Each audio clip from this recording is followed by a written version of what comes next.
Katika sehemu ya kwanza ya Sanda ya Harusi, tulimshuhudia binti mrembo aliyelazimishwa kuingia kwenye ndoa ya mateso na tajiri Makoroko ili kulipa madeni ya baba yake. Usiku wa manane, Zuena alijaribu kutoroka na mpenzi wake wa dhati, Juma, lakini mipango yao iligonga mwamba.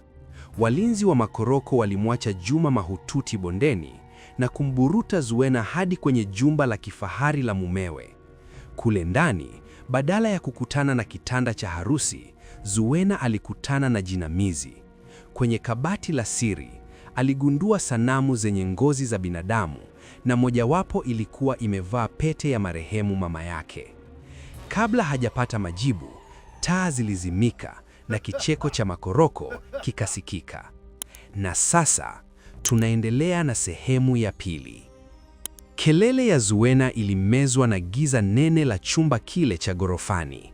Pale alipokuwa amesimama, mbele ya lile kabati la kioo lenye sanamu zilizovalishwa ngozi za binadamu, alihisi hewa imekuwa nzito na harufu ya marashi ya maiti ilizidi kupanda.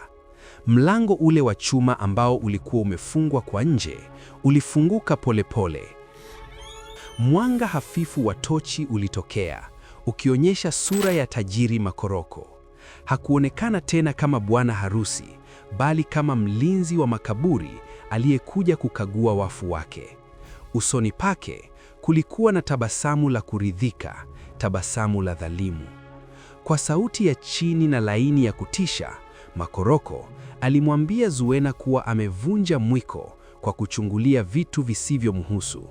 Zuena, akiwa anatetemeka na kurudi nyuma, alimuuliza kwa uchungu kuhusu pete ya mama yake iliyokuwa kwenye kidole cha ile sanamu. Alimuita Makoroko Ibilisi.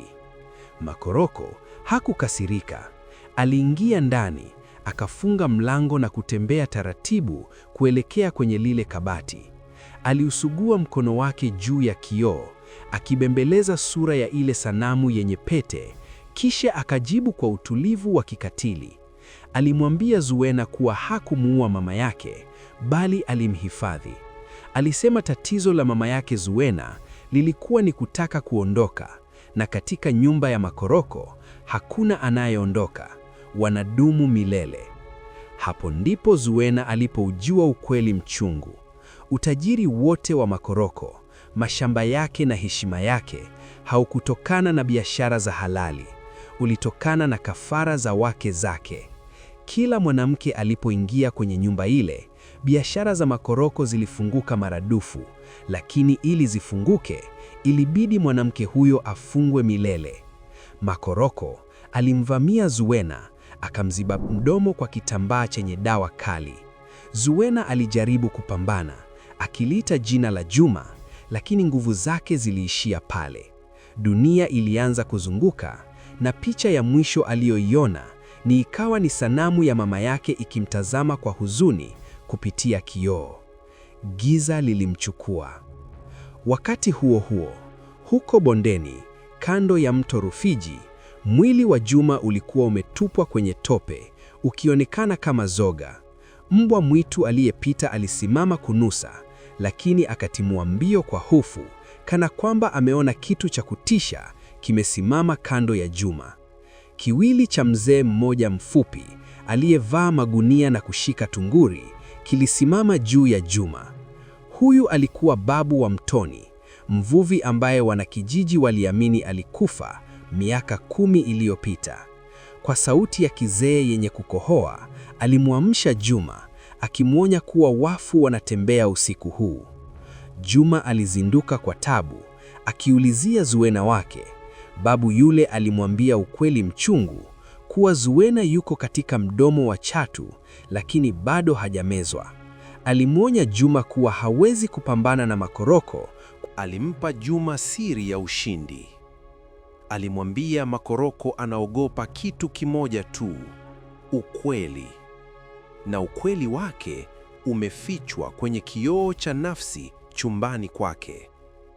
Ili kumshinda, lazima avunje kioo hicho, lakini kwa kufanya hivyo, atawaamsha mizimu yote iliyolala humo. Juma alikubali hatari hiyo kwa ajili ya penzi lake. Babu alimpa jiwe dogo jeusi lililong'aa, akamwambia asiliachie mkononi mwake. Juma alipogeuka kushukuru, babu yule alikuwa ametoweka kama moshi. Kule kwenye jumba la kifahari, Zuena alizinduka akiwa amefungwa kwenye kiti cha chuma katikati ya chumba cha chini ya ardhi. Harufu ya hapa ilikuwa ya damu na vitu vya kale.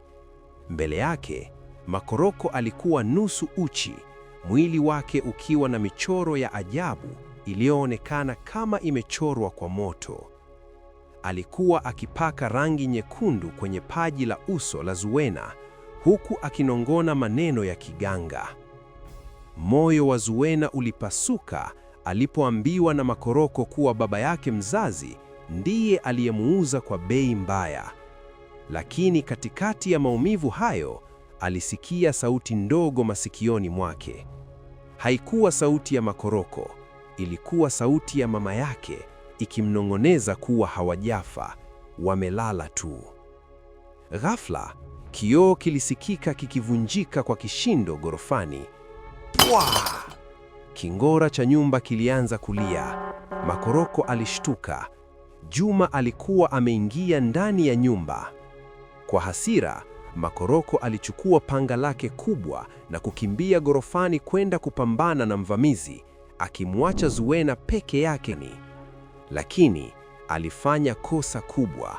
Hakuuzima mshumaa wa tambiko. Upepo wa ajabu ulianza kuvuma shimoni mle. Kamba zilizomfunga Zuena zilianza kulegea zenyewe. Sauti ya mama yake ilimwambia, muda umefika, simama. Zuena alisimama, nguvu mpya ikiwa imemwingia. Alifuata mwongozo wa sauti ile hadi kwenye pazia jeusi kwenye kona ya chumba. Alipolifungua, aliona kitu kilichomshtua kuliko vyote. Kulikuwa na mtungi mkubwa wa udongo, na ndani yake kulikuwa na vichwa vya wale wanawake watatu vikiwa vinaelea kwenye maji meusi. Macho ya kichwa cha katikati, ambacho kilikuwa ni cha mama yake, yalimtazama Zuena, yakapepesa, na mdomo wake ukafunguka ndani ya maji, ukatoa sauti ya kutisha na kusema neno moja tu: vunja. Je, Zuena atavunja mtungi huo? Na nini kitatokea kwa Juma? Sasa anakutana uso kwa uso na Makoroko mwenye panga ghorofani. Usikose sehemu ya 3 na ya mwisho ya Sanda ya Harusi. Asante kwa kusikiliza sehemu ya pili ya simulizi hii. Ili usipitwe na sehemu ya 3 ya fainali, kujua hatima ya Zuena na Juma, hakikisha unabonyeza kitufe cha subscribe hapo chini kwenye channel yetu ya Sauti Hub na uguse kengele ya notification kuwa wa kwanza kupata habari.